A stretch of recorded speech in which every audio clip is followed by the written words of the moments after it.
Hi, it's Lily Amanda for Portrait Creatives. In this video, we are going to talk about how to create the dreamy high key effect in portrait images. I would highly recommend to use this method on the image that is like outdoor and also it's quite bright outside, because this effect is aimed to lift up all the colors up to another scale to make them look brighter. So if you have like a very contrasting image and where some part of area is very dark, it might not work very well, meaning they wouldn't come out as effect that is effective. Okay, it won't suit the tone and it won't suit the mood of the image as well, because when you add something on top the black, it looks like a bit muddy instead of having those high key and dreamy effect.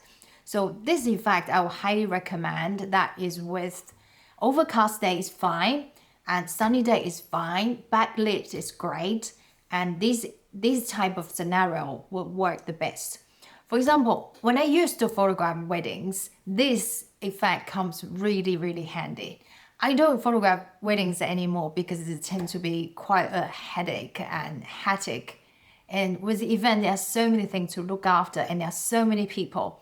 Now I prefer to join wedding to dance and drink, to enjoy the good time, instead of working in an event like a big party. And with portrait work, I feel I can have more control of lighting and my subjects. And that helps me to bring up high quality of photographs and portraits. And that's why I love portrait photography so much. So let's have a look at this image. So now we're in Photoshop. Have a look at this image. It's a beautiful portrait of Christine. And she's a professional dancer, and we have worked together with several projects, and we created so many beautiful photographs. This we shot outdoor in the alleyway. She is in the shade. Sometimes I do prefer to shoot in the shade because the soft light in the shade really create a nice look for the skin and the complexion. Okay, so for this image, it's very easy to create high key and dreamy effect.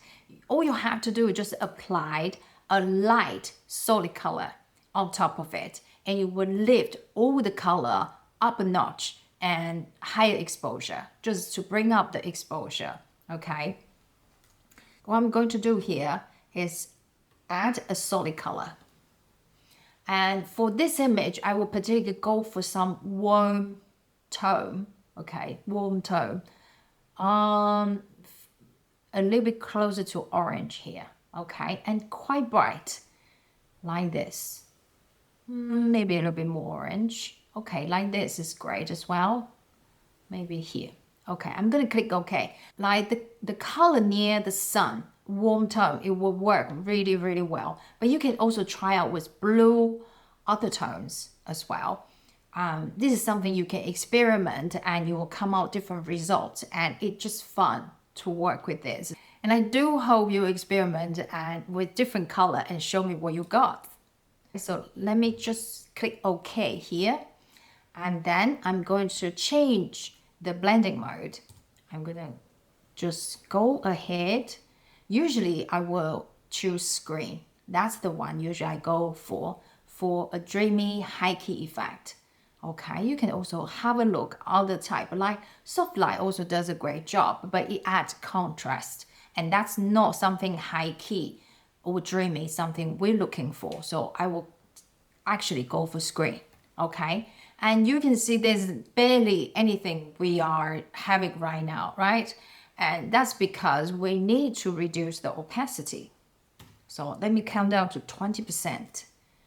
Maybe a little bit higher. So I'm just playing with the number to see where I want. I think would be about 50% to 40%. I think I'll just stop at 40% here. And then I want to add a little bit more contrast back in, because now it's like wash out, right? So I will just add a blending mode. So I'm just gonna bring up curves and then change. I don't do anything with the adjustment, okay, with the adjustment layer. I just go ahead to change the blending mode. You can do that as well, just to add contrast. That's something I often do. I will just add softer light. And maybe I will just reduce the opacity a little bit. maybe 50%, just to remain the dreamy look. Okay, let me see. Add a little bit more, maybe 70% here, maybe 80. I think 70 looks great, so I'm gonna stop here. You can see before and after. That just looks super dreamy, right? And it's so easy to do. You can use different type of color, different blending mode to try out different type of effect. The choice is just like infinite. And I can also show you, for example, if I want to change the color, I can change to, let's say, bluish tone. Look at this. Wow, right? So I would bump it up even to 100%. That looks super cool, right? So this is something you can absolutely experiment and have fun with. And if you want to add more contrast in, there is another way you can do it. I will add black and white layer adjustment and change the blending mode to soft light. And then I will reduce the opacity. Let me see, maybe just 10%, just to add a little bit contrast back. Like this. You can see before and after. It's very subtle, so I have to build up the opacity to show you, maybe about here. Okay, so that's before, after. Black and white adjustment blending mode to soft light. It's to add contrast, but very, how do I say, but in the way that it's not adding color. It's not add color contrast in it. It only adds the light and shadow contrast in it. It's quite unique effect to add contrast. So let me see. Let me show you again. This is before and after. It's super cool, right? Even this color. Yeah. I hope you enjoyed this tutorial and please give it a thumbs up. We will be uploading more helpful tutorials, so make sure you subscribe to our channel so you won't miss out any. And I will see you in the next video.